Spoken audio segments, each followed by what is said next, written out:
ओमज्ञानतिमिरान्धस्य ज्ञानाञ्जनशलाकया चक्षुरुन्मिलितं येन तस्मै श्रीगुरवे नमः। श्रीचैतन्यमनोभीष्टं स्थापितं येन भूतले स्वयं रूपकदा मह्यं ददाति स्वपदान्तिकं।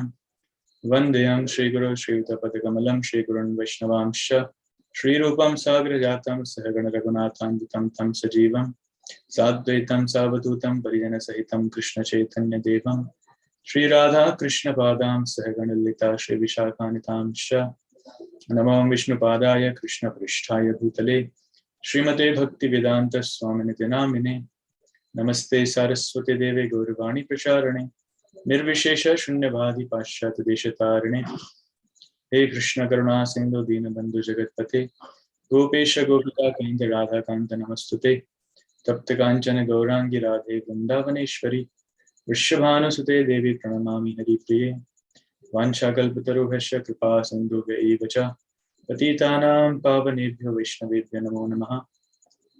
जय श्री कृष्ण चैतन्य प्रभु नित्यानंद श्री अद्वैत गदाधर शिवासादि गौर भक्तवृंद। हरे कृष्णा कृष्णा कृष्णा हरे हरे हरे राम राम राम हरे हरे। ओम नमो भगवते वासुदेवाय ओम नमो भगवते वासुदेवाय ओम नमो भगवते वासुदेवाय। नारायणं नमस्कृत्य नरं चैव नरोत्तमं देवीं सरस्वतीं व्यासं ततो जयमुदीरयेत्। नष्टप्रायेषु अभद्रेषु नित्यं भागवत सेवया भगवती उत्तमश्लोके भक्तिर्भवति नैष्ठिकी।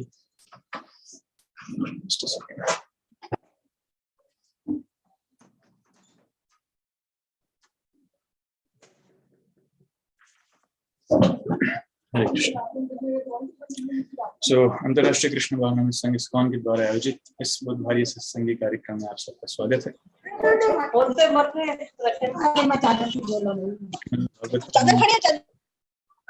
हम श्रीमद् भागवतम के ऊपर चर्चा कर रहे हैं और अभी तक आपने प्रथम स्कंद के 9वें अध्याय तक चर्चा श्रवण किया है। अभी आज से हम 10वें अध्याय चालू करेंगे, जिसका शीर्षक है भगवान कृष्ण का द्वारका के लिए प्रस्थान। तो पिछले 2 अध्याय जो हैं, एक अध्याय मैंने लिया था कुंती महारानी के बारे में, कुंती महारानी की शिक्षाएं, उसमें 4 या 5 सेशन हमें लगे और उसके बाद हमने लिया भीष्म देव, उन्होंने अपना शरीर कैसे त्यागा, उनका कैसे प्रयाण हुआ। तो ये भागवतम के 2 महत्वपूर्ण अध्यायों में से एक है, वेरी वेरी इंपॉर्टेंट। उम्मीद है आपको काफी अच्छे से समझ में आए होंगे, आप इसका आनंद भी अच्छे से ले पा रहे होंगे। तो पिछला अध्याय कपिल मुनि ने एंड किया कि कैसे भीष्मदेव, उन्होंने युधिष्ठिर महाराज के मन में जो व्यथा थी, जो प्रश्न थे, जो दुविधा थी, उन सब का उत्तर दिया। तो कृष्ण साथ में है, लेकिन फिर भी कृष्ण ने अपने भक्त का महत्व बढ़ाने के लिए, क्योंकि भीष्मदेव उनके भक्त हैं, इसलिए कृष्ण ने चयन किया कि भीष्मदेव के द्वारा हम युधिष्ठिर को ज्ञान की प्राप्ति करवाएंगे। तो जब भीष्म पितामह ने बोला तो युधिष्ठिर महाराज पूरी तरह से संतुष्ट हुए। भीष्मदेव फिर अपना शरीर त्याग करते हैं और सभी पांडव वहां से वापस आते हैं। अब जिस कार्य के लिए कृष्ण रुके थे वो कार्य कृष्ण का पूरा हो चुका है। तो हम देखते हैं 2 अध्याय पहले कृष्ण ने ये रिक्वेस्ट किया था कि वो जाना चाहते हैं द्वारका, लेकिन फिर भी पांडवों के कहने पर कुछ समय वो रुक गए, स्टेड। और अभी वो कार्य पूरा हो चुका है, तो अभी वो कृष्ण दोबारा रिक्वेस्ट कर रहे हैं, प्रार्थना कर रहे हैं कि क्या वो अभी जा सकते हैं, कैन ही गो नाउ।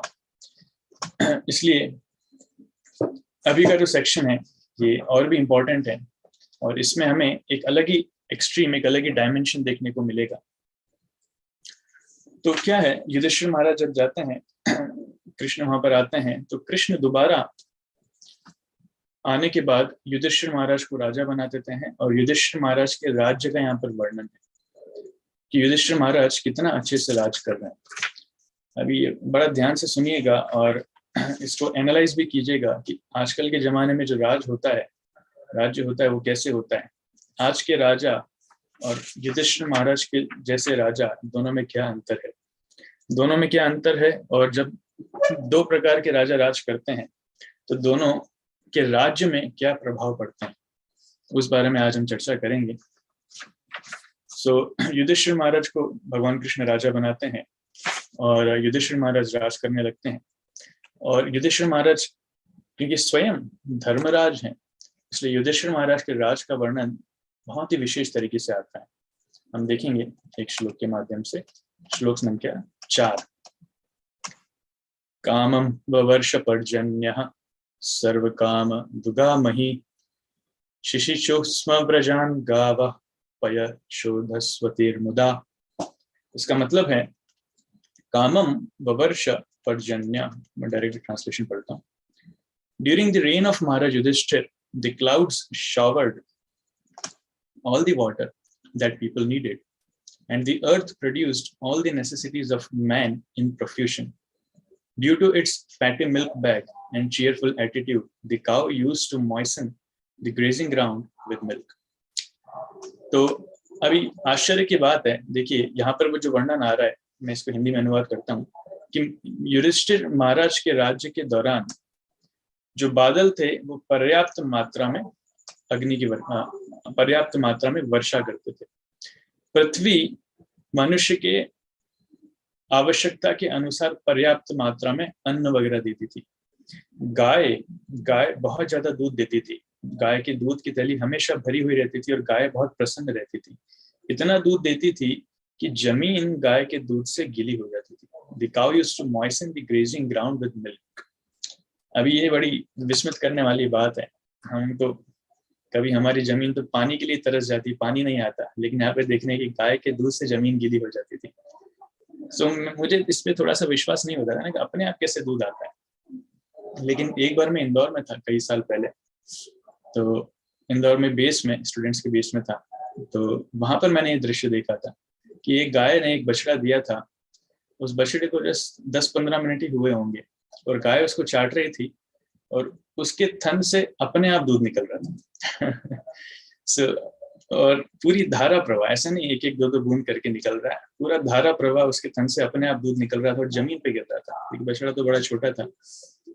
तो ये दृश्य देख के मुझे एकदम से यही श्लोक की स्मृति हुई कि कैसे वात्सल्य के कारण, प्रेम के कारण गाय के थन से दूध निकल रहा है।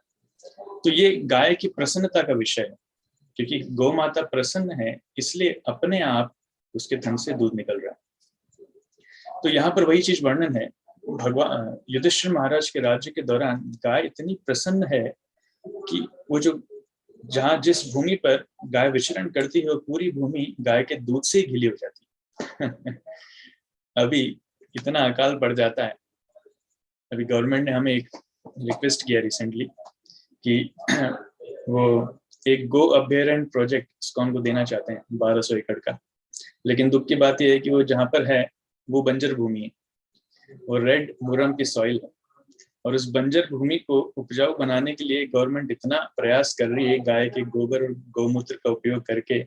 तो बहुत सारे सालों के प्रयास के बाद उन्होंने लगभग 100 एकड़ भूमि को उपजाऊ बनाया और बाकी बचे भी जो है 1000 या 1100 एकड़ उसको वो और उपजाऊ बनाना चाहते हैं। तो देखिए गाय का गोबर अभी भी 21वीं सदी में हम रह रहे हैं, इतना साइंटिफिक एडवांसमेंट हमने कर लिया है, लेकिन बंजर जमीन को उपजाऊ बनाने के लिए सरकार क्या उपयोग कर रही है? गाय का गोबर और गौमूत्र, जो वेस्ट प्रोडक्ट है, मतलब दे आर वेस्टेड। मल और मूत्र की क्या वैल्यू है? तो दूध का क्या कहा जाए और उस समय का क्या कहा जाए जब गौ माता अपने आप पूरे जमीन को दूध से गीली कर रही। तो गौ माता कितनी प्रसन्न है, कितनी प्रसन्न है। ये एक सिम्टम है अच्छे रूलर का, अच्छे शासक का। रूपाद तात्पर्य में लिख रहे हैं, मैं दिखाता हूँ आपको। रूपाद is writing, The basic principle of economic development is centered on land and cows. The necessities of human society are food grains, fruits, milk, minerals, clothing, wood, etc. One requires all these items to fulfill the material needs of the body. Certainly, but does not require flesh and fish or iron tools and machinery. During the regime of Maharaj Yudhishthir, all over the world, there were regulated rainfalls. तो प्रभुपाद लिख रहे हैं कि economic development, जो आध्यात्मिक का आधार, economics का जो आधार है वो क्या है? That is based on land and cows, जमीन और गाय। जिस व्यक्ति के पास जितनी ज्यादा जमीन होगी, जिस व्यक्ति के पास जितनी ज्यादा गाय होगी, वो व्यक्ति उतना ही धनवान माना जाता है। ये वैदिक समय में होता था। और इसलिए हम देखते हैं कि नंद बाबा के पास 9 लाख गाय थी। और ऐसे कितने लोग थे, ब्राह्मणों को लोग दान में देते थे, राजा तो उस समय लाखों लाखों गाय दान में देते थे। आपने राजा नृग की कहानी सुनी होगी कि उन्होंने कैसे ब्राह्मणों को दी गई दान में से एक गाय उस ब्राह्मण के झुंड में से निकल के आकर दूसरी जगह चली गई, राजा के पुराने गाय के झुंड में मिल गई, और वो गाय राजा ने दोबारा दूसरे ब्राह्मण को दान दे दिया। तो राजा को इस पाप के कारण अगले जन्म में एक छिपकली बनना पड़ा था। तो वैदिक समाज इतना सूक्ष्म है, इतना बारीकी से सोचता है। लेकिन आजकल के समाज में ऐसे विचार नहीं आते। लोग इतने बड़े बड़े प्रॉमिसेस कर देते हैं और भूल जाते हैं और वापस ले लेते हैं। किसी को कोई टेंशन ही नहीं है। विशेषकर भगवान को, भक्तों को किया गया प्रॉमिस या वचन, दिया गया वचन कभी वापस नहीं लेना चाहिए, पूरा करना चाहिए। We should try our best to fulfill that. तो वर्णन आ रहा है कि वास्तव में धन संपदा किसको कहते हैं, आर्थिक उन्नति किसको कहते हैं, जब एक व्यक्ति के पास जमीन और गाय ज्यादा। लेकिन दुख की बात है कि ना तो आजकल व्यक्ति के पास जमीन है ना गाय है, क्योंकि जमीन भी खुद की नहीं है, आसमान भी खुद का नहीं है। वो जैसे पेड़ में पक्षी के छत्ते होते हैं ना, छत्ते नहीं बोलते हैं, नेस्ट, घोंसला, वैसे ही लोग फ्लैट्स में रहते हैं। बड़े बड़े शहरों में फ्लैट्स में रहते हैं, ना तो जमीन हमारी है न छत हमारी है। तो कौन सा इकोनॉमिक डेवलपमेंट है पता नहीं। गाय की बात तो छोड़ दी जाए, गाय तो आजकल सड़कों पे दिखना भी बंद हो गई। गवर्नमेंट ने सड़कों से पकड़ करके कहीं और दूर कर दी। घरों में तो बहुत दूर की बात है। घरों में आजकल लोग पालते हैं, कुत्ते पालते हैं, बिल्ली पालते हैं, खरगोश पालते हैं, बहुत कुछ पालते हैं, लेकिन गाय नहीं पालते हैं। गाय को लोगों ने छोड़ दिया है। इसलिए धनवान लोग कहाँ हैं? कोई धनवान नहीं, सभी लोग गरीब हैं। किसी से पूछो आपके पास धन है, बोले नहीं हमारे पास कहाँ धन है, हम सब गरीब हैं। इतना लोन है, इतना लोन है, इतना कर्जा है, इतना टेंशन है। भले ही करोड़ों अरबों रुपए होंगे, लेकिन कभी बोलेगा नहीं मेरे पास धन है। और लोग कई बार छुपा के भी रखते हैं।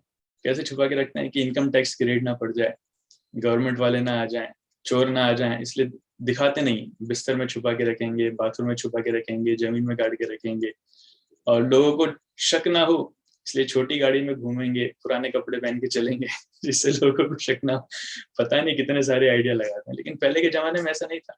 अभी कुछ समय पहले हमने देखा था, आगे वाले अध्याय में हम देखेंगे कि भगवान कृष्ण का जब जन्म हुआ था, तब वृंदावन वासी इतने खुश थे कि सारे वृंदावन वासी एक दूसरे के साथ दूध, दही, मक्खन, घी, इन पदार्थों से होली खेल रहे थे। गुलाल से नहीं, एक दूसरे के ऊपर दूध फेंक रहे थे, दही फेंक रहे थे, मक्खन फेंक रहे थे, घी फेंक रहे थे। इतना ऐश्वर्य वृंदावन। नंद बाबा के पास 9 लाख गाय हैं, बाकी पूरे वृंदावन में मिला ले तो कितनी लाखों गाय हैं। तो वास्तविक धन संपदा क्या है? वास्तविक धन संपदा है जो गाय पर आश्रित है। जिस व्यक्ति के पास जितनी गाय है, जितनी जमीन है, वो उतना धनशाली है। लेकिन आजकल के जमाने में ऐसा नहीं है। और गाय भी दूध कब देती है? खुशी के कारण। जब गाय खुश है तब दूध देती है। लेकिन आजकल गाय खुश नहीं है, गाय से दूध जबरदस्ती खींच करके निकालना पड़ता है। आपने देखा होगा विदेशों में जो मेंटेन करते हैं गायों को, उसमें मशीनों के द्वारा दूध खींचते हैं। तो दूध खत्म होने के बाद गाय का खून उसमें निकलना चालू हो जाता है। तो गाय कैसे दूध देगी? जब खुश होगी, प्रसन्न होगी, तो गौ माता अपने आप दूध देगी। जब नहीं है तो खींचने के बाद भी नहीं मिलेगा। इसलिए गाय आजकल दूध देती है, दूध गाय का कम होता जा रहा है। आई रिमेम्बर हमारे मंदिर में भी कुछ गाय हैं जो एक दिन में 30 लीटर 35 लीटर भी दूध देती हैं। लेकिन वही गाय धीरे धीरे समय के आने के बाद फिर दूध कम होते होते आधा लीटर 250 ग्राम तक आ जाता है, फिर धीरे धीरे बंद हो जाता है। लेकिन पहले जितनी गाय है वो इतनी प्रसन्न थी कि ज्यादा लंबे समय तक ज्यादा मात्रा में दूध देती थी। आजकल लोग गाय से दूध निकालने के लिए इंजेक्शंस लगाते हैं, बहुत कुछ करते हैं, आर्टिफिशियल तरीके से दूध निकालने का प्रयास करते हैं। फिर भी नहीं मिलता तो पाउडर वाला मिल्क दे देते हैं। इसमें पानी मिला लो और इसको दूध बना करके पी लो। बहुत सारी चीजें। एनीवे, सो ये गाय के बारे में था। तो श्रील प्रभुपाद जी यहाँ पर कह रहे हैं कि certainly one does not need require flesh and fish or iron tools and machinery. किसी व्यक्ति को मांस की, मछली की आवश्यकता नहीं है। वैदिक समाज इतना अच्छा समाज है जब जो इतनी सारी अच्छी चीजों पर आधारित है, लेकिन दुख की बात है कि आजकल लोग दूध नहीं पीना चाहते हैं, शराब पीना चाहते हैं। स्लोगन टी शर्ट पे बेशर्म होकर स्लोगन लिखते हैं, save water drink beer, and they feel very happy. मतलब उनको लिखने में शर्म भी नहीं आती कि पानी बचाओ बियर पियो। तो लोग, मैं कल ही कहीं से आ रहा था तो एक भक्त के साथ में आ रहा था, बता रहे थे एक शराब की दुकान है। बोले प्रभु जी यहाँ पे कितनी भीड़ है। ने कहा कलयुग में ऐसा ही होता है, मंदिरों में भीड़ कम होती है, शराब की दुकानों में ज्यादा होती है। सो लोग शराब की तरफ ज्यादा जा रहे हैं, मांस मछली की तरफ ज्यादा जा रहे हैं। आजकल किसी पार्टी में, किसी बड़े व्यक्ति की पार्टी में अगर मांस मछली ना हो तो उनको लगता ही नहीं कि पार्टी। मतलब कोई वेजिटेरियन तो उसका हास्य उड़ाते हैं, परिहास करते हैं, वेजिटेरियन फूड कैसे खाओगे, मांस मछली तो होना ही चाहिए, शराब तो होना ही चाहिए, अदरवाइज पार्टी कैसे लगेगी। तो जमाना इतना बिगड़ चुका है कि लोगों को ये फील ही नहीं होता है कि वो गलत दिशा में जा रहे हैं, वो कुछ गलत कर रहे हैं। इसलिए प्रचार की बड़ी आवश्यकता है। श्रील प्रभुपाद जी कहते थे कि हमें कृष्ण भक्ति मिली है, इससे हमें खुश नहीं होना चाहिए, ये 50% है। अभी हमारा 50% कार्य बाकी है, हमें ये भक्ति दूसरों को देना है। क्योंकि इस दुनिया में करोड़ों करोड़ों लोग हैं जो अज्ञान के कारण नर्क के रास्ते पर आगे बढ़ते जा रहे हैं, जिन्हें पता ही नहीं चल रहा है कि वो गलती कर रहे हैं। उनको पता ही नहीं चल रहा है वो गलती कर रहे हैं। इसलिए प्रचारक का सबसे बड़ा कार्य है कि ऐसे लोग जो नर्क में जा रहे हैं उन्हें बचाएं, कैसे न कैसे करके बचाएं। उन्हें बताना पड़ेगा कि आप गलत कर रहे हैं, आप जो जीवन व्यतीत कर रहे हैं वो जीवन ठीक नहीं है, उसमें समस्याएं हैं, उसमें ढेरों समस्याएं हैं, आप गलत दिशा में जा रहे हैं, लोगों को ये पता ही नहीं है। और फिर उन्हें सही मार्ग पर लगाना पड़ेगा कि सही मार्ग क्या है। भगवान की भक्ति कीजिए, भगवान के नाम का जप कीजिए। प्रचारक का ये मुख्य कार्य है। इसलिए हमें कृष्ण भक्ति मिली है तो हमें सिर्फ अभी खुश नहीं होना चाहिए, चलो मेरा जीवन सफल, अब मैं माला करूंगा, प्रभुपाद की किताबें पढ़ूंगा, भगवान को भोग लगा के प्रसाद खाऊंगा, बस जीवन में और क्या चाहिए। प्रभु जी बस हम मंदिर के पास रहेंगे, भगवान की ठाकुर जी की सेवा करेंगे। नहीं, दैट इज 50%। अगर मंदिर के पास ही रहना होता है तो श्रील प्रभुपाद जी वृंदावन छोड़ करके विदेश में क्यों जाते? प्रभुपाद जी तो वृंदावन में थे ना।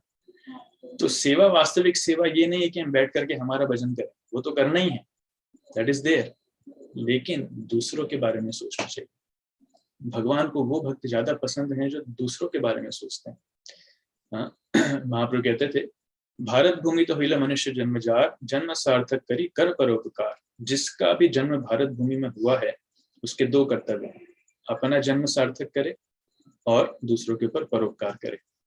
तो भारतवासियों के लिए विशेष जिम्मेदारी है, क्योंकि ये उनका सौभाग्य है कि वो कृष्ण भक्ति को अच्छे से ग्रहण कर सकते हैं, समझ सकते हैं। इसलिए उसको स्वीकार करके खुद का जीवन सार्थक करना चाहिए, भगवान का नाम लेना चाहिए, भगवान की सेवा करना चाहिए, भक्ति करना चाहिए। और दूसरा जो सबसे महत्वपूर्ण कार्य है, कर परोपकार। परोपकार करना बहुत आवश्यक है। तो जब तक हमारे अंदर ये भावना नहीं आ जाती कि हमें इस कृष्ण भक्ति का प्रचार करना चाहिए, जब तक ये कन्विक्शन, ये दृढ़ता नहीं आ जाती, हमारी भक्ति पूर्ण नहीं या पूर्ण है। किसी न किसी माध्यम से हमें प्रयास करना चाहिए कि हम हमेशा प्रचार करें। हम जहां पर भी, हम पढ़ाई कर रहे हैं या फिर हम जॉब कर रहे हैं या फिर हम घर में काम कर रहे हैं, कहीं पर भी हो, प्रचार करना चाहिए। किसी न किसी को प्रचार हमेशा करते रहना चाहिए। और प्रचार करने का सबसे अच्छा तरीका है श्रील प्रभुपाद की किताबों के थ्रू, प्रभुपाद जी की किताबों का वितरण करना चाहिए। हम कितना बोलेंगे हमें पता नहीं, कई बार भक्तों को कॉन्फिडेंस कम होता है, तो हम कितना बोल पाएंगे, हमें बोलना नहीं आता, कोई बात नहीं, प्रभुपाद जी की किताब तो दे सकते हैं, प्रभुपाद जी की किताब दीजिए, प्रभुपाद जी की किताब पढ़ेंगे तो उनका जीवन धन्य हो जाएगा। इसलिए फोकस ऑन प्रीचिंग। आजकल दुनिया की हालत बहुत खराब है। Prabhupada is writing further. If there is enough milk, enough grains, enough food, enough cotton, enough silk, and enough jewels, then why do the people need cinemas, houses of prostitution, slaughterhouses, etc.? What is the need of an artificial, luxurious life of cinema, cars, radio, flesh, and hotels? Has this civilization produced anything but quarreling, individually and nationally? Has this civilization enhanced the cause of equality and fraternity by sending thousands of men into hellish factory and the war fields at the whims of a particular man? देखिए कितनी अच्छी, कितनी गहरी बात प्रभुपाद यहाँ पे लिख रहे हैं। प्रभुपाद कह रहे हैं कि अगर हमारे पास पर्याप्त मात्रा में दूध है, पर्याप्त मात्रा में अनाज है, पर्याप्त मात्रा में फल है, कॉटन है, सिल्क है, हीरे जवाहरात है, तो फिर लोगों को सिनेमा में, मूवीज में जाने की जरूरत क्या है, वैश्यालय में जाने की जरूरत क्या है, कसाई घर में जाने की जरूरत क्या है? लोग क्यों जाना चाहते हैं? आनंद प्राप्ति के लिए जाना चाहते हैं ना। वास्तविक आनंद कहाँ है? वास्तविक आनंद है जो प्रकृति से हमें मिलता है, जो गौ माता से हमें मिलता है। अगर पर्याप्त मात्रा में खाने के लिए अनाज है, पर्याप्त मात्रा में दूध है, फ्रूट्स हैं, ज्वेल्स हैं, हीरे जवाहरात हैं, तो फिर इन सारी चीजों में जाने की जरूरत क्या है? लेकिन लोग आजकल they do not want to go. दूध नहीं पीना चाहते हैं, जैसे मैंने बताया, दूध नहीं पियेंगे, शराब पी, रियल ज्वेलरी नहीं पहनेंगे, आर्टिफिशियल ज्वेलरी पहनेंगे, इमिटेशन ज्वेलरी पहनेंगे। तो जमाना बड़ा अलग हो गया। पहले के जमाने में लोग खाना खाते थे थाली में, जो थाली होती थी चांदी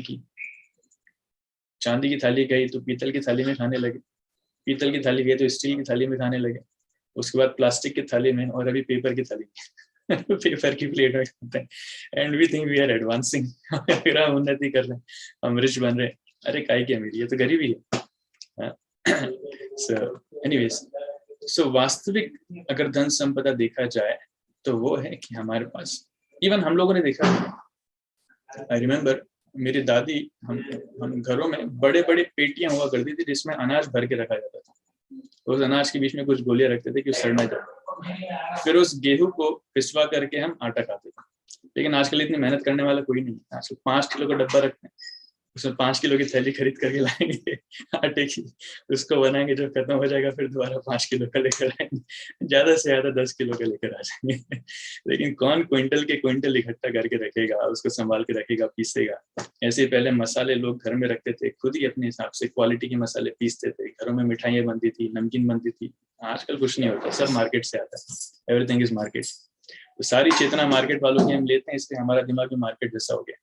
घर में भी हम मार्केट की डीलिंग करते हैं कि मेरा क्या फायदा, तुम इतना कर रहे हो, मैं इतना कर रहा हूँ, मेरा लाभ क्या, तुम्हारा लाभ क्या, मेरा तेरा तेरा मेरा तेरा, ऐसे करते लड़ाई झगड़े बढ़ते जाते हैं। इट्स बिजनेस मेंटालिटी, सेवा के बारे में भाव ही नहीं। एनीवेज, तो cinema, car, radio, flash, hotels, इन सारी चीजों की आवश्यकता नहीं है। इसलिए वैदिक समाज में इन सारी चीजों का कोई रोल नहीं था। लोगों को लगता है हम बड़ी तेज गति से आगे जा रहे हैं, हम फ्लाइट से इतना ट्रैवल करते हैं, इतने दुनिया में हम जा रहे हैं, ये काम वो काम। अरे व्हाट इज द नीड, क्या आवश्यकता है? अगर किसी के पास जमीन है, थोड़ी सी खेती उस समय होती थी, गाय है, हिज लाइफ वाज सफिशिएंट, फिर दिन भर जीवन भर भगवान की भक्ति करो। लेकिन हमने अभी आर्टिफिशियल नीड्स इतनी बढ़ा ली हैं कि आसपास की नौकरी से कुछ काम चलता नहीं, बच्चों को विदेशों में जाना पड़ेगा, फिर माता पिता भी विदेश में जाएंगे, परिवार में 4 लोग रहते हैं, चारों के चारों अलग दिशा में, चारों के चारों अकेले रहते हैं। तो इस समाज का क्या फायदा? तो रोजी, आप क्या कहना चाहते हैं? सब बंद कर दें, हम गांव में चले जाएं? That is also not practically possible. अभी की स्थिति में वो संभव नहीं। एटलीस्ट हम जो कर सकते हैं वो ये कर सकते हैं कि हम भगवान का नाम जरूर ले सकते हैं, हम खुद अपनी भक्ति करें और दूसरों को प्रचार करें। अभी जिस दिशा में समाज आगे बढ़ चुका है, हम अपने आप को अगर मेंटेन भी करना चाहें तो भी हमें उसी स्पीड से ही आगे बढ़ना होगा। लेकिन इस पूरी प्रक्रिया में हम भगवान को पीछे ना छोड़ें। आजकल के जमाने में लोगों ने भगवान को हटा दिया है। This civilization is civilization minus God. But हमें भगवान को हटाना नहीं, भगवान को हम हमारे साथ में रखना है, हमें भगवान के साथ में चलना है, जीवन का ध्येय भगवान को बनाना, तब सारी चीजें सफल हो जाएंगी, तब कोई मुश्किल नहीं। इसलिए पढ़ो, अच्छे से पढ़ो। जब भी बच्चे आते हैं सो वी डू नॉट से कि नहीं पढ़ाई बंद कर दो, नहीं, अच्छे से पढ़ो। कम एज ए टॉप रैंक कर, आपके स्कूल कॉलेजेस में टॉप रैंक कराओ। नौकरी कर रहे हो तो बहुत अच्छे से नौकरी करो, get higher and higher promotions, no problem. Business कर रहे हो तो बहुत अच्छे से बिजनेस करो, get higher and higher profits. But at the same time सारी चीजें भगवान की केंद्रित होना चाहिए। जैसे हम देखते हैं कि Yudhishthir Maharaj not an ordinary living entity. वो बैठ करके खेती करने वाला नहीं है, वो राजा है। तो भगवान के भक्तों की लिस्ट में ऐसे बड़े बड़े लोग, राजा लोग। सो हम लोग भी वैसी फैसिलिटीज चाहते हैं जिससे हम भगवान की सेवा बहुत अच्छे से कर पाए। तो ये कृष्ण भक्ति का मूल है। So has this civilization produced anything but quarreling individually and nationally? तो आज जमाना दिशा में आगे बढ़ रहा है, उसके कारण सिर्फ लड़ाई झगड़े व्यक्तिगत स्तर पर और राष्ट्रीय स्तर पर। अभी भी यूक्रेन और रशिया के बीच में वॉर चल रहा है और ये वॉर रुक नहीं रहा है। अभी खबरें आ रही हैं कि वॉर धीरे धीरे वर्ल्ड वॉर 3 में भी कन्वर्ट हो सकता है। आई डोंट नो होगा कि नहीं। क्यों? क्योंकि ये छोटा सा जमीन का टुकड़ा हमारे देश में रहना चाहिए। बोला नहीं, हम आपके देश में नहीं रहेंगे, हम दूसरे के देश में रहेंगे। अरे बाबा, किसी के देश में भी रह लो, व्यक्ति को कार्य तो वही करना है ना। लेकिन समझने के लिए तैयार नहीं। कितने सारे लोगों का इसमें जाने जा रहे हैं।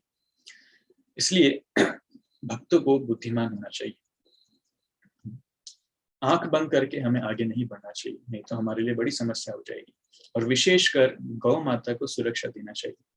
देखिए, महाराज परीक्षित जो युधिष्ठिर महाराज के पोते थे, वो जब अपने राज्य के भ्रमण के लिए निकले, उन्होंने देखा कि एक व्यक्ति, काला सा व्यक्ति गौ माता के ऊपर अत्याचार कर रहा है, तो इमीडिएटली उन्होंने उसको मारने के लिए अपनी तलवार निकाल ली। अपनी तलवार से वो उसको मारना चाहते थे, वो सहन नहीं कर पाए, गौ माता के ऊपर अत्याचार कैसे। लेकिन आज की तारीख में लाखों लाखों गौ माताओं के ऊपर अत्याचार हो रहा है, कत्ल हो रहा है। And you will be astonished to know कि भारत बीफ का सबसे बड़ा एक्सपोर्टर है। जो गौ मांस है, सबसे ज्यादा कहाँ से एक्सपोर्ट होता है? वो भारत से एक्सपोर्ट होता है, और किसी देश से नहीं, क्योंकि भारत में गाय सबसे ज्यादा है, और यहीं से गौ माता को काट कर लोग बाहर मांस के रूप में बेचते हैं। कृष्ण बैठ करके क्या सोचते होंगे कि भारत में ऐसी परिस्थिति आ जाएगी। एक समय था परीक्षित महाराज के राजा के रूप में, जब एक गाय के ऊपर अत्याचार वो सहन नहीं कर पाते थे। आज लाखों करोड़ों गाय के साथ ऐसा हो रहा है, और कोई सोचता नहीं इस बारे में। Nobody is thinking about it. ऐसा नहीं होना चाहिए, हमें सोचना चाहिए। अगले वाले श्लोक बहुत सुंदर है, जिसमें कहते हैं, नद्यः समुद्रा गिरयः स्वनस्पति विरुद्धः फलन्त्योषधयः सर्वा कामम् अनृतु तस्य वै।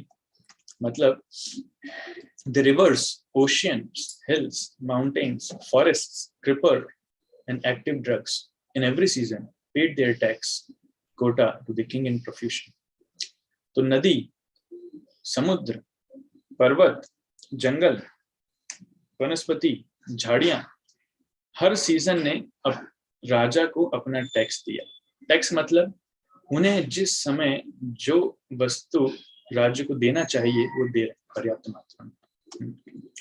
तात्पर्य, since Maharaj Yudhishthir was under the protection of the Ajita, the infallible Lord, as mentioned above, the properties of the Lord, namely the rivers, oceans, hills, forests, etc., were all pleased, and they used to supply their respective quota of taxes to the king. The secret to success is to take refuge under the protection of the Supreme Lord.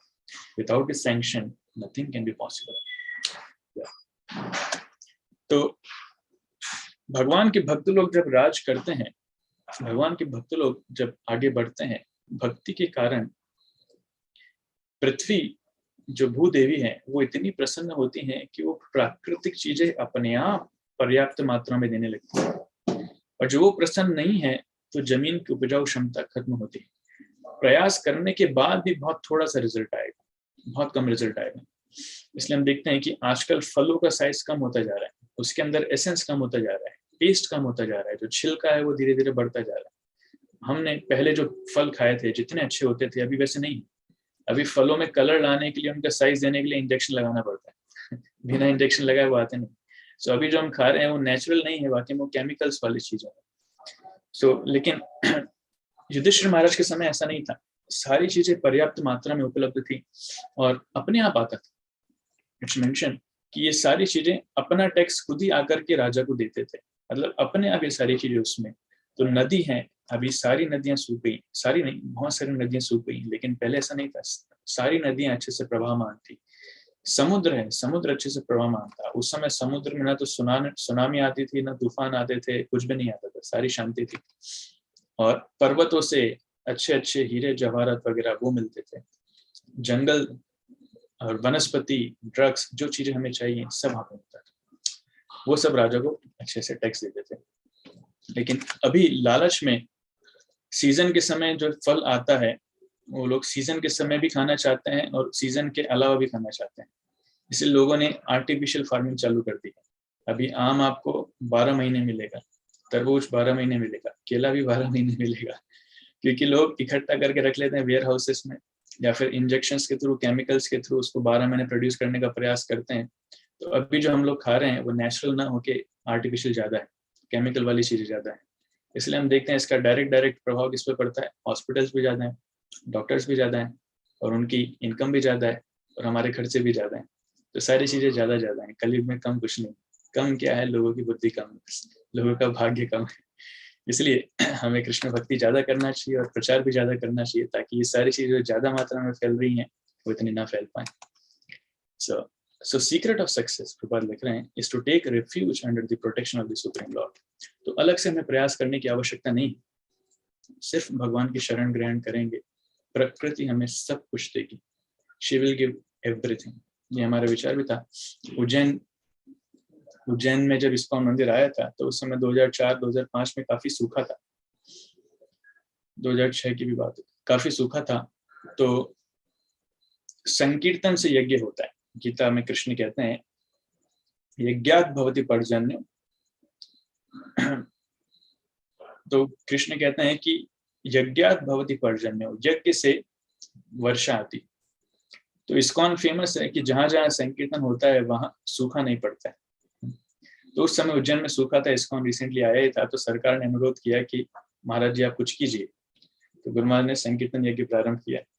3 दिन संकीर्तन किया, 24 hours, मतलब 72 घंटे. तो बाकी उज्जैन में तो पता नहीं, लेकिन हमारे मंदिर के कैंपस में कभी पानी खत्म नहीं हुआ. और इतना प्रभाव था कि डेली मंदिर के कुएं से 5 टैंकर भर के सरकार वाले लेकर के जाते थे एवरीडे. तो मंदिर के जितना मंदिर का कैंपस था उसमें कभी पानी खत्म नहीं हुआ.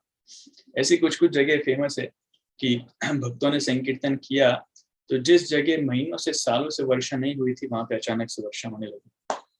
तो यज्ञात भवति पर्जन्यो, यज्ञ से बारिश आती है. It's a science, it has to be practically applied and watched. हम इसको लगा करके देखेंगे तो हमें फल मिलेंगे. इसलिए यहाँ पर जो चीजें लिखी हैं कि भगवान के संरक्षण में हम रहेंगे तो प्रकृति अपने आप भरपूर मात्रा में सारी वस्तु में प्रदान करेगी. इस बात में हमें संदेह नहीं होना चाहिए. जब राजा धार्मिक है, भगवान का भक्त है और सभी जनता भगवान की भक्ति कर रही है, तो प्रकृति अपने आप में इतनी खुश है कि वो खुशी के मारे सारी वस्तुएं अपने आप प्रदान करेंगी. और जब धार्मिक नहीं है, भक्त नहीं है, तब प्रकृति खुश नहीं है. तब प्रकृति से जानबूझ करके निकालना पड़ता है, एक्सट्रैक्ट करना पड़ता है. इसलिए पानी के लिए हमें मशीनें लगाना पड़ती है. बोरिंग 300 फीट, 400 फीट, 600 फीट नीचे, तब जाके पानी निकालते हैं. बाकी खनिज की तो बात छोड़ दी जाए. तेल के लिए मशीन लगाना पड़ती है. कितनी सारी चीजें जमीन में से निकालने के लिए मशीनें लगाना पड़ती है. उसके बाद भी कई बार पानी नहीं मिलता है. 500 फीट 600 फीट तक बोरिंग करो, उसके बाद भी पानी नहीं मिला. सो ये परिस्थिति. इसलिए जितनी मात्रा में भक्ति करेंगे सारी चीजें अपने आप चलेंगी. सारी चीजें, इट्स नॉट ओनली कि सिर्फ हमारी भक्ति अच्छे से चलेगी, सारी चीजें अपने आप चलेंगी. अगले श्लोक में कह रहे हैं क्योंकि राजा का कोई शत्रु नहीं था, इसलिए सारे जीव, उनको कोई परेशानी नहीं थी, कोई बीमारी नहीं थी. और उस समय ज्यादा गर्मी ज्यादा ठंड भी नहीं थी. न ज्यादा ठंड थी न ज्यादा गर्मी थी. इसलिए एसी की भी आवश्यकता नहीं थी, हीटर की भी आवश्यकता नहीं थी. माहौल, वेदर जो है, मौसम बड़ा अच्छा रहता था. तो राजा का कोई शत्रु नहीं था. और क्योंकि कोई शत्रु नहीं है, जीवात्मा भी बहुत आनंद से रहते थे. मानसिक समस्या नहीं थी, शरीर में बीमारियां नहीं थी. ये एक बहुत बड़ा ये एक साइन है जो भक्ति में आगे बढ़ता है. ये एक उसका विश्लेषण है. तो समाज से बीमारियां, तनाव कम हो जाते हैं. जो भक्ति में हम आगे बढ़ते हैं, स्वतः अपने आप ही भक्ति करने के माध्यम से प्रसन्नता का अनुभव होता है. एक हृदय में खुशी आती है. आजकल जीव कितने परेशान है, दुखी हैं. उनका चेहरा देखो एकदम मुरझा जाता है, लटक जाता है. आनंद नहीं है जीवन में. छोटे से छोटा बच्चा हो, 6ठी क्लास 8वीं क्लास से बच्चे के ऊपर प्रेशर डाल देते हैं कि आपको IIT क्लियर करना. उस दिन में नागदा में आया था, मैंने पद्माक्षी का रिजल्ट कार्ड देखा. सो आई वाज वेरी हैप्पी, 98.9%. बाद में प्रोजी बोले, प्रोजी ये तो नॉर्मल है, आजकल 95 के नीचे कोई लाता है तो उससे कोई पूछता नहीं. और हमसे पूछा, हम 2nd डिवीजन से कभी 1st डिवीजन में आ गए तो घर वाले खुशी मनाते थे. अभी 95% के ऊपर लाना पड़ता है. 95 के नीचे कोई लाया तो उससे पूछेगा भी नहीं, ऐसा लगता ही नहीं कुछ किया. इतना प्रेशर. और 6ठी क्लास 8वीं क्लास से उनको टारगेट दे दिया जाता है कि आपको इंजीनियर बनना है, IIT में एडमिशन लेना है, या फिर डॉक्टर बनना है, ये बनना है, फिर वो बनना है. इतना प्रेशर. तो बचपन से लेके प्रेशर चालू है. जब एक कॉलेज में जाएगा तब प्रेशर, तब एंजाइटी, तनाव. कमाएगा तब तनाव. मेंटल डिजीजेस, फिजिकल डिजीजेस कितनी मात्रा में बढ़ गई. स्पेशलाइज, आज मेडिकल फील्ड में हर चीज के लिए स्पेशलाइजेशन.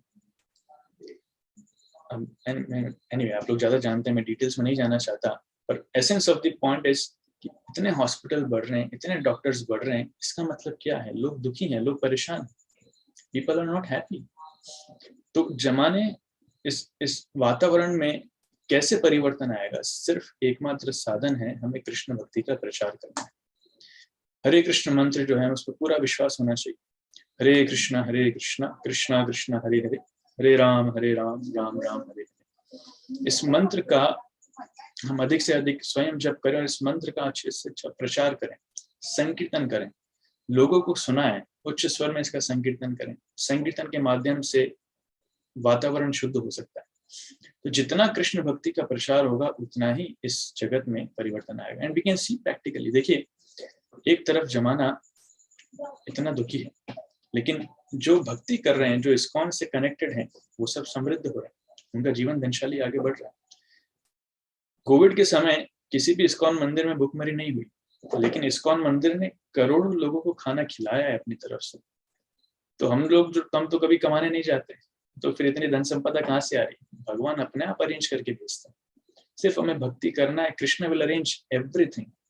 जैसे बच्चा सिर्फ पढ़ाई करे, माता पिता सब कुछ अरेंज करने के लिए तैयार है, तुम बस पढ़ाई करो, कितना पैसा चाहिए हमें बोलो, क्या सुविधा चाहिए हमें बोलो, हम सब करेंगे, जो बोलोगे उससे ज्यादा करेंगे। उसी प्रकार से भगवान क्या चाहते हैं कि हम सिर्फ अच्छे से भगवान की भक्ति करें, and Krishna will provide everything. जो आवश्यकता है भगवान स्वयं देंगे। भगवान कृष्ण गीता में कहते भी हैं, योगक्षेमम वहामि हम, मैं खुद लेकर आऊंगा, आपकी जो आवश्यकता है मैं खुद लेकर आऊंगा, और जो है उसको मैं प्रोटेक्ट करूंगा, आई विल प्रोटेक्ट दैट। तो इस बात पर पूरा विश्वास होना चाहिए, भक्ति पे पूरा विश्वास होना चाहिए। इसलिए श्रद्धा शब्द की परिभाषा आचार्य देते हैं, श्रद्धा शब्द विश्वास कहे, सुदृढ़ निश्चय, कृष्ण भक्ति कैले सर्व कर्म कृत है। कि श्रद्धा शब्द मतलब विश्वास, कैसा? सुदृढ़ निश्चय, पूरे निश्चय के साथ, ये कृष्ण भक्ति कैले सर्व कर्म कृत है। हम कृष्ण की भक्ति करेंगे और सारे काम अपने आप हो जाएंगे, सर्व कर्म कृत है, अपने आप हो जाएंगे, भगवान सब कुछ कार्य अरेंज कर देंगे। ये भक्ति की परिभाषा है, इस पर हमें पूरा विश्वास होना चाहिए, इसको हमारे जीवन में लगाना चाहिए और इसी का हमें प्रचार भी करना चाहिए। तो इस प्रकार युधिष्ठिर महाराज राज करते थे। देखिए ये युधिष्ठिर महाराज के राज्य का वर्णन, और इससे अच्छा राज्य था जब भगवान राम स्वयं राज करते थे, इसलिए लोग कहते हैं राम राज्य। युधिष्ठिर महाराज के राज्य की कल्पना हम नहीं कर पा रहे हैं कि वो कैसा राज्य था। युधिष्ठिर महाराज, कोई शत्रु नहीं है, सारे सीजन अच्छे हैं, किसी को बीमारी नहीं है, किसी को तनाव नहीं है, सभी लोग खुश हैं, गाय अपने आप दूध दे रही। तो सोचिए जब भगवान राम स्वयं राज करते थे उसकी क्या अवस्था थी। तो लोग राम राज्य चाहते हैं, लेकिन दुख की बात यह है कि भगवान राम को बीच में नहीं लाना चाहते। अरे बिना राम के राम राज्य कैसे आएगा बाबा? संभव नहीं। बिना राम के हम राम की संपत्ति चाहते हैं, राज्य चाहते हैं, ये तो रावण का मनोभाव हो गया ना, कि वो राम को नहीं चाहता लेकिन सीता को चाहता है। तो आजकल के लोग राम राज्य नहीं चाह रहे, रावण राज्य चाहते हैं। राम राज्य चाहिए तो सबसे पहले राम को केंद्र में लाना होगा, राम राज्य अपने आप आएगा। हम राज्य के पीछे भाग रहे हैं लेकिन राम के पीछे नहीं भाग रहे। अरे राम को लाइए, राज्य अपने आप आएगा। उसी प्रकार से कृष्ण को जीवन के केंद्र में लाइए, सारी समृद्धि, सारा ऐश्वर्य अपने आप आएगा, अलग से उसके पीछे भागने की आवश्यकता नहीं है। अभी अलग से हम भाग रहे, सिर्फ कृष्ण को छोड़कर बाकी सब अलग से भाग रहे, पूरी अप्रोच ही उल्टी हो गई, वैसा नहीं होना चाहिए।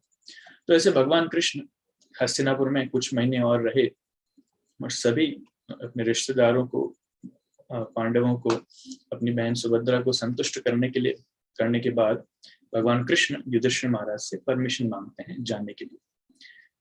लॉर्ड कृष्ण आज परमिशन, युधिष्ठिर महाराज से परमिशन मांगते हैं जाने के लिए, और युधिष्ठिर महाराज उन्हें परमिशन दे देते हैं। ओके, अभी काफी समय हो गया है, सो वो उन्हें परमिशन दे देते हैं, ठीक है आप जाइए। दोनों गले मिलते हैं।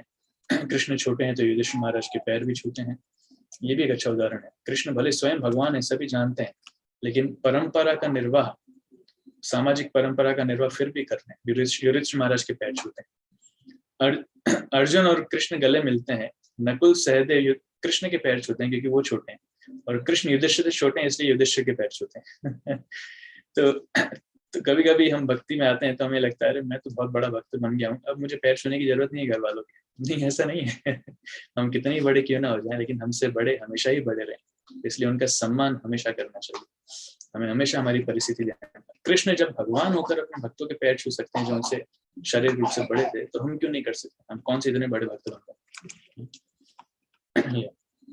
तो उस समय जब ये खबर आती है, भगवान सबसे मिलते हैं, तो उस समय जो जो हस्तिनापुर में वासी थे, विशेषकर भगवान की बहन सुभद्रा, द्रौपदी, कुंती, उत्तरा, गांधारी, धृतराष्ट्र, युयुत्सु, कृपाचार्य, नकुल, सहदेव, भीम, धौम्य, सत्यवती, सभी के सभी बेहोश हो जाते हैं। जैसे ही उनको पता चलता है कि कृष्ण जाने वाले हैं, तो कृष्ण के विरह के बारे में ही सोचकर सभी के सभी बेहोश हो जाते हैं, क्योंकि कृष्ण को छोड़ नहीं सकते। इतने लंबे समय कृष्ण साथ में है, कृष्ण से इतनी आसक्ति बढ़ गई है, कृष्ण से भक्ति बढ़ गई है, तो ये विचार है कि कृष्ण हमें छोड़ करके चले जाएंगे, अब हम कृष्ण के दर्शन नहीं कर पाएंगे, अब हम कृष्ण का वो सुंदर मुख नहीं देख पाएंगे, कृष्ण के मधुर वचनों को नहीं सुन पाएंगे, कृष्ण की इतनी सुंदर लीला नहीं देख पाएंगे। तो इस विचार से वो लोग इतने व्यथित व्याकुल हो जाते थे कि वो सब के सब बेहोश हो गए। श्लोक में आता है। तो ये वास्तविक प्रेम का लक्षण है। कभी कभी भक्त लोग जब आते हैं तो क्लास लंबी हो जाती है, तो मन में विचार, अरे कब छोड़ेंगे, इतना लंबा क्लास दे रहे हैं, बोर कर रहे हैं, कब छोड़ेंगे। तो जब भी मन में ऐसा विचार है, हमें समझना चाहिए कि हम कृष्ण भक्ति से थोड़े दूर हैं, क्योंकि हमको कृष्ण की कथा में भी रुचि नहीं है। कृष्ण की कथा में रुचि नहीं, हम क्लास को सिर्फ एंटरटेनमेंट के रूप में ही ले रहे हैं, लेकिन ऐसा नहीं है। कृष्ण की कथा में रुचि होनी चाहिए, कृष्ण के नाम में रुचि होनी चाहिए, वही भक्ति में प्रगति का एक मापदंड है, भगवान से प्रेम का एक लक्षण। So take it as in science. Anyway, I think I should stop here. 9:18 होगा। अगर किसी का कोई प्रश्न है तो आप हाथ ऊंचा कर सकते हैं, डायरेक्टली भी पूछ सकते हैं। Any questions or comments? अगर नहीं है तो फिर मैं आगे ले सकता हूँ, otherwise I will keep some time for questions. Yes, Nitisha. Krishna प्रभु जी, दंडवत प्रणाम। मेरा क्वेश्चन ये है कि बुक डिस्ट्रीब्यूशन करने के लिए अपने को, मतलब अपन किसी को गिफ्ट भी दे सकते हैं कभी कोई बुक? हाँ, दे या हर सकते। अच्छा, ठीक है। लेकिन आप कितना गिफ्ट दोगे? आपको नाराज हो जाएंगे, मेरे इतने पैसे नहीं है, तेरी पढ़ाई देने के लिए नहीं। हाँ, लेकिन अगर जैसे कोई रेडी नहीं है कि मतलब उसको चाहिए ही नहीं, और फिर अपने को लगता है कि इसको देना चाहिए, तो अपन दे सकते हैं। दे सकते हैं। और कुछ ऐसे गिफ्ट्स भी दे सकते हैं जो वो लोग अप्रिशिएट करें। मान लीजिए किताब पढ़ने में रुचिकर नहीं है, लेकिन डायरी में लिखना उनको पसंद है, तो डायरी दे सकते हैं, या फिर उन्हें कुछ पसंद है तो कुछ माला वगैरह दे सकते हैं। वॉट एवर दे अप्रिशिएट, धीरे धीरे उनका अप्रिसिएशन भगवान के लिए और भगवान की वस्तुओं के लिए बढ़ना चाहिए, फिर एक समय आके उनको बुक्स दे सकते हैं। अगर अपने को बताना है किसी बुक के बारे में तो कैसे बताएं कि सेशन ले सकते हैं। आपको जितना अच्छे से पता है आप उतना बता सकते हैं कि ये मैंने पढ़ी है, ये किताब बहुत अच्छी है, आपको जीवन में बहुत कुछ सीखने को मिलेगा, आपको आनंद मिलेगा। आपने पढ़ी नहीं है तो आप बता दीजिए कि मैंने सुना है कि इस किताब को पढ़ने के बाद आपको बहुत अच्छा लगेगा। जो भी ग्लोरी से आपको पता है किताब के बारे में, आप उसे बताइए, सच्चे हृदय से, भगवान आपकी मदद करें। Thank you so much. Hare Krishna. Thank you. Hare Krishna. Okay, any other question? इति माता जी। हरे कृष्णा प्रभु जी। सर, कभी कभी किसी बुक्स में प्रभु जी ये वर्णन आता है या सुनते हैं कुछ वीडियोस कि कहीं कहीं पे भगवान विष्णु को हम, जैसे वो हम कहते हैं कि भगवान कृष्ण के अवतार हैं और भगवान कृष्ण ही परम पुरुषोत्तम आदि पुरुष भगवान है, तो भगवान विष्णु को भी देवता के रूप में संबोधित किया जाता है। So is it correct? Vishnu दोनों हैं, देवता के रूप में भी कहीं विद्यमान है। विष्णु अपने आप में पूर्ण पुरुषोत्तम भगवान भी कृष्ण के अंश हैं, तो दोनों रूप में है, लेकिन जनरली स्पीकिंग विष्णु को कृष्ण का अंश माना जाता है। देवता के रूप में बहुत रेयर सर्कमस्टेंस में मिलते हैं, बट मैक्सिमम टाइम 95-99% आपको विष्णु जी में से कोई एक मिलेंगे, कारण दक्षा या गर्भ दक्षा या शत्रु दक्षा विष्णु में से। प्रभु जी, एक और क्वेश्चन है। जैसे मैं विष्णु सहस्त्र नाम पढ़ती हूँ थर्सडे को, सो उसमें जब शुरू करते हैं पाठ, उससे पहले आता है युधिष्ठिर उवाच, फिर भीष्म उवाच, फिर उसके बाद फिर इस तरह से चलता है। सो ये क्या, जब भीष्म, ये कब बोला गया था या कब बताया गया था? क्या ये भीष्म पितामह ने ही बोला था जो पिछला चैप्टर गया है उस समय की बात है ये, या उन्होंने कभी और बताया था? नहीं, मुझे पता नहीं, एक्चुअली मैंने कभी पढ़ा नहीं विष्णु शास्त्र में। आई नीड टू चेक, मैं चेक करके आपको बताऊंगा। प्रभु जी एक और क्वेश्चन है, it was not answered earlier. जैसे हमारे ये चतुर्मास होता है उसमें हम बोलते हैं कि भगवान सो, जब विष्णु भगवान सो जाते हैं तो देव शयनी एकादशी होती है, फिर देव उठनी एकादशी होती है, तब उठते हैं, तभी फिर हमारे सारे व्रत त्योहार और शादी सब शुरू होती हैं। सो ये क्या केवल सांसारिक नियमों के लिए, हमारे पालन के लिए इस तरह का है, या भगवान की मर्जी है, या भगवान का इस चीज का किसी कॉस्मिक इवेंट से भी लेना देना है? हाँ है ना माता, बिल्कुल है। The time changes according to the planets. हम जितना ऊंचे प्लैनेट्स में जाते हैं, समय चेंज होता जाता है। हमारे लिए जो 12 घंटे हैं, देवी देवताओं के लिए वो 12 घंटे नहीं।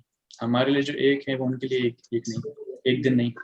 तो उनका एक दिन हमारे लिए 6 महीने, because according to Vedic astrology sun moves in a direction Uttarayan Dakshinayan, आपने सुना है ना? सो सन का मूवमेंट, हम मॉडर्न एस्ट्रोनॉमी के अनुसार sun is static and all planets are revolving around, but Vedic astronomy ऐसा नहीं। वैदिक एस्ट्रोनॉमी के अनुसार सन इज ऑल्सो मूविंग। उत्तरायण दक्षिणायन के अनुसार देवी देवताओं का एक दिन हमारे लिए 6 महीने होता है, और उनकी रात भी हमारे लिए 6 महीने के बराबर है।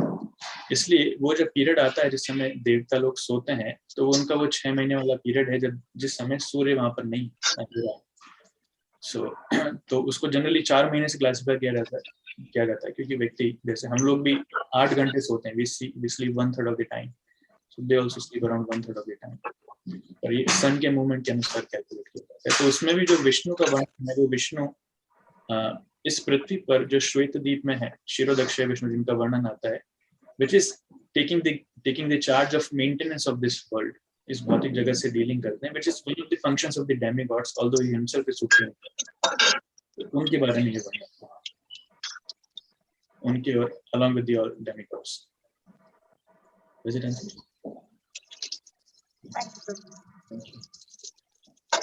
Okay, और कोई प्रश्न?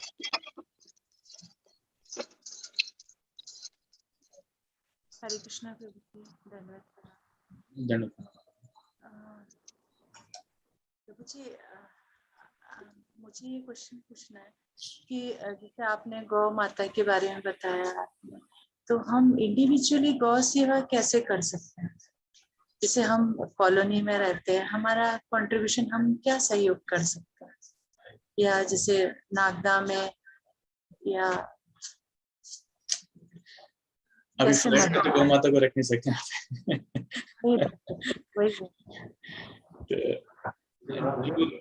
जहाँ पर गौ माता है वहाँ पर उनकी सेवा के लिए हम आर्थिक सहायता कर सकते हैं, जैसे जीवन में।